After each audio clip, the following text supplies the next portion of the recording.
আমার সামনে লেবু গাছের পাতার যে সমস্যাটি দেখতে পাচ্ছেন, এটি হচ্ছে লেবু গাছের ক্ষতিকর পোকা, লিফ মাইনার পোকা বা পাতা সুরঙ্গকারী পোকার ক্ষতির লক্ষণ। এই পোকা লার্ভা অবস্থায় পাতার নিচে সুরঙ্গ তৈরি করে এবং পাতার নিচে ক্লোরোফিল অংশ খেতে থাকে। একটি সময় দেখা যায় পাতাটি আঁকা বাঁকা মানচিত্রের মতো দাগ এবং পাতাটি কুঁকড়ে নিচের দিকে চলে যেতে থাকে এবং পাতার মধ্যে এরকম বিবর্ণ অবস্থা দেখতে পাওয়া যায়।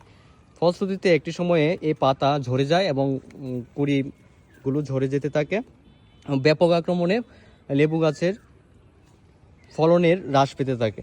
তো এই ক্ষেত্রে আপনাদের করণীয় হচ্ছে, যদি এরকম লিফ মাইনার পোকার আক্রমণ দেখতে পান, আক্রান্ত পাতাগুলোকে তুলে পুড়িয়ে ফেলতে পারেন।